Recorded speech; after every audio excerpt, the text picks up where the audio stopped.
Assalamualaikum warahmatullahi wabarakatuh. Saya Bani Rasulia dengan NIM 122011323 dari kelas 12 3B13 akan mempresentasikan mengenai pendidikan berkualitas.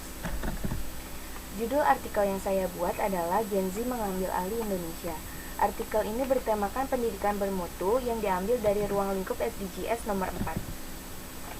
Sebelum saya mulai ke materi, saya akan menjelaskan secara singkat apa itu SDGs atau Sustainable Development Goals.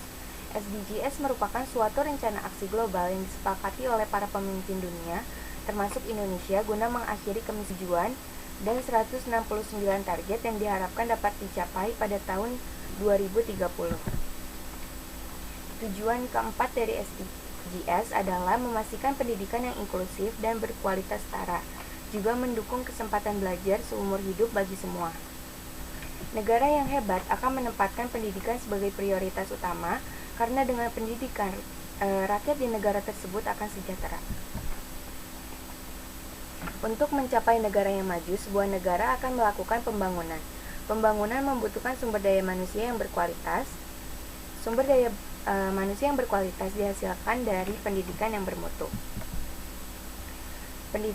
Pendidikan merupakan salah satu kunci atau fondasi dari berbagai aspek kehidupan, contohnya dalam sektor ekonomi, sosial, politik, dan sektor utama lainnya. Segala segi kehidupan di dunia ini tidak akan pernah lepas dari kemajuan pendidikannya. Bukan hanya bidang saintifik, ada pula pendidikan karakter. Kemajuan mental masyarakat pun perlu diperhatikan, karena sumber daya manusia yang berpendidikan akan membawa kehidupan yang lebih baik lagi. Tujuan dari pendidikan. Menurut Ki Hajar Dewantara, tujuan dari pendidikan adalah untuk memerdekakan manusia. Dan manusia yang merdeka itu ketika selamat raganya dan bahagia jiwanya. Ki Hajar Dewantara percaya bahwa pendidikan memiliki 3 peran penting, yaitu 1. Memajukan dan menjaga diri, 2. Memelihara dan menjaga bangsa, 3. Memelihara dan menjaga dunia, yang beliau sebut sebagai filosofi Tri Rahayu. Dari filosofi Tri Rahayu, kita bisa mengambil kesimpulan bahwa dengan pendidikan yang berkualitas, semua akan lebih baik karena adanya keterikatan satu sama lain. Contohnya, jika kita bisa merdeka, selamat, dan bahagia, maka kita akan menghasilkan lingkungan yang baik. Jika lingkungan di sebuah daerah berisi keluarga yang sejahtera atau merdeka, maka daerah tersebut akan maju. Lalu ini juga berkorelasi penuh untuk menghasilkan sebuah negara yang maju. Hak mendapatkan pendidikan menjadi hak asasi bagi setiap individu, sehingga setiap individu berhak memperoleh pendidikan setinggi-tingginya. Peran negara dalam pendidikan. Peran negara dalam pendidikan tercantum dalam 5 ayat pasal 31 Undang-Undang Dasar 1945 setelah amandemen, yang terangkum pada ayat 1, yaitu warga negara berhak mendapat pendidikan. Why Gen Z? Hasil sensus penduduk tahun 2020 yang telah dirilis Badan Pusat Statistik 1 tahun yang lalu memberikan gambaran demografi Indonesia yang mengalami banyak perubahan dari hasil sensus sebelumnya di tahun 2010. Sesuai prediksi dan analisis berbagai kalangan, Indonesia tengah berada pada periode yang dinamakan sebagai bonus demografi. Menariknya, hasil sensus 2020 menunjukkan komposisi penduduk Indonesia yang sebagian besar berasal dari generasi Z atau Gen Z, yaitu sebesar 27,94%, yaitu generasi yang lahir antara tahun 1997 sampai dengan 2012.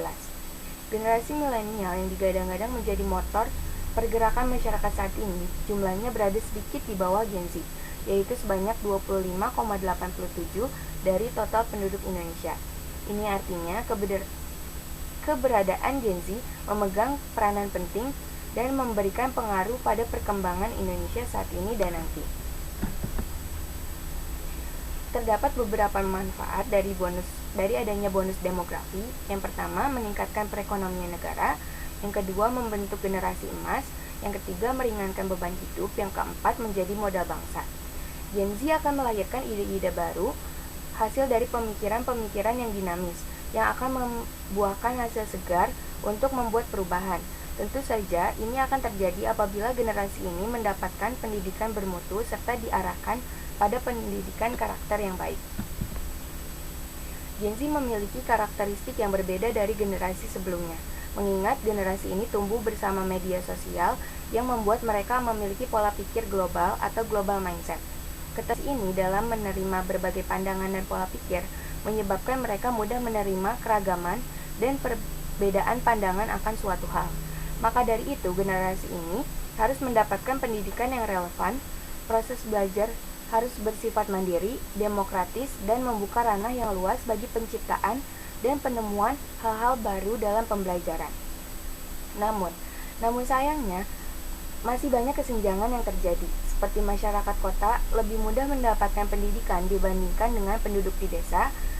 Lalu, semakin tinggi tingkat ekonomi seseorang, maka akan semakin tinggi pula capaian angka melek huruf 15 tahun ke atas, dan kesenjangan cukup besar dirasakan bagi penyandang disabilitas. Dan masih banyak pula keresahan lainnya. Semua fakta ini bisa kita lihat pada data statistik pendidikan tahun 2021 yang dikeluarkan oleh BPS. Kesenjangan ini perlu mendapatkan perhatian khusus mengingat prinsip SDGs, yaitu leave no one behind atau tidak meninggalkan siapapun. Kesimpulannya, semoga ketika Gen Z dan juga generasi berikutnya mendapatkan pendidikan yang inklusif, berkualitas setara, dan memiliki kesempatan belajar seumur hidup, mereka bisa memaknai dan menerapkan filosofi Tri Rahayu sehingga mereka dapat berevolusi mengambil alih bangsa, bersama-sama mencapai target, mengakhiri kemiskinan, mengurangi kesenjangan, serta peduli dengan lingkungan. Diharapkan pula generasi Z tidak hanya ahli di berbagai pendidikan saintifik, namun juga memiliki moral yang baik. Sekian dari saya. Wassalamualaikum warahmatullahi wabarakatuh.